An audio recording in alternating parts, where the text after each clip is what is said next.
Good evening. Um, it is always a blessing to talk to each and every one of you. So now we in what we in what most Christians say, the Holy Week. Most Christians across the globe are celebrating Easter. Easter is an important ceremony to the Christians because in Christians get to remember the life of Jesus that he led whilst he was still here on earth. Well, brothers and sisters, during Easter as well, Christians get to celebrate the life, the birth, the death, and the resurrection of Jesus Christ. Brothers and sisters, Jesus Christ is the one that adds relevance to Christianity. He's the one that adds meaning to Christianity. He's the one that adds the spice, all the sweet and all the glamour, all manner of meanings to Christianity. Without him, there wouldn't be Christianity. And so he is the bedrock of Christianity. Jesus, not only is he the bedrock of Christianity, but Jesus is the foundation of Christianity. He is the cornerstone of Christianity. Brothers and sisters, without Jesus, there wouldn't be Christianity. And so, my faith today has found a resting place, not in any other device, nor in any other man made creed, but in Jesus Christ. And so I need no other evidence. It is enough for me that he died on the cross of Calvary. And so I purpose in my heart to always follow Jesus. Like the book of Hebrews says, that moreover, brethren, since we are surrounded by so great a cloud of witnesses, let us put aside every weight and every sin that so easily beset us, and run the race of endurance that is set before us, looking up to Jesus, author and perfecter of our faith, who for the joy that was set before him endured the cross and despised the shame. The only way that Christians have to be saved is to look to someone who said when he was here on earth, according to the book of John chapter 10, that I am the door.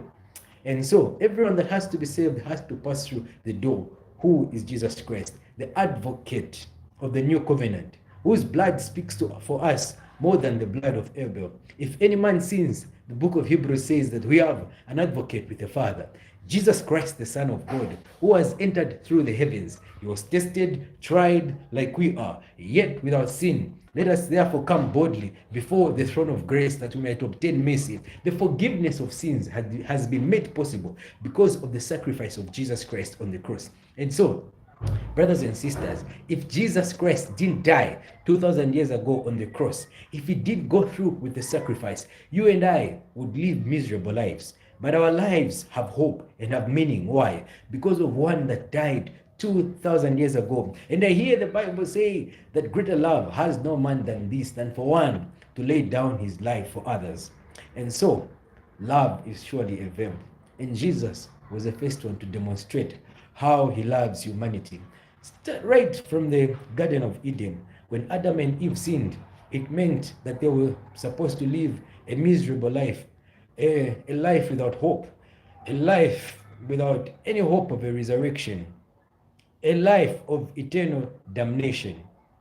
But, brothers and sisters, the good news was that when Adam and Eve sinned, God from heaven looked upon Adam and Eve with pity and with love, because these guys, they didn't have any hope. And this is why we get to see Jesus Christ having a meeting with God the Father in heaven. And then Jesus Christ volunteered that he should come and die for humanity. There was nobody in the entire court of heaven who was worthy to come and die for humans, but the one who created him. And Jesus is the one that created us. He was the one that was supposed to come and die for humans. And so, brothers and sisters, Jesus came to die for us 2,000 years ago on the cross. He's the one that adds meaning. He's the one that adds flavor to Christianity. Without him, I don't know what I would be today. I don't know what would be left of me. But I am excited today, knowing that we have quite a number of people that celebrate Easter. And well, I respect those that don't celebrate.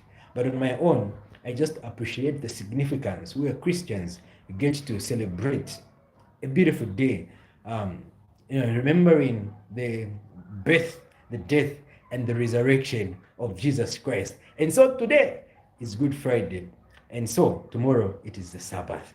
Brothers and sisters, when Jesus died, he was on the cross for 6 hours, for 7 hours rather, 6 hours he was alive and 1 hour dead. And then people came, took him down from the cross and went to bury him. And they were embalming his body. Now they didn't finish embalming the body. Why? Because the Sabbath was approaching. And the Sabbath now is approaching.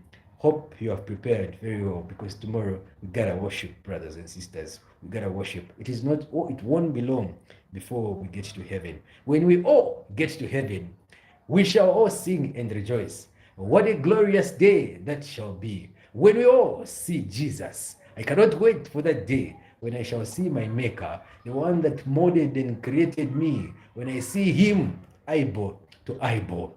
Ah, wow, what a day of rejoicing that shall be. So I want to be there. The question is, will you be there?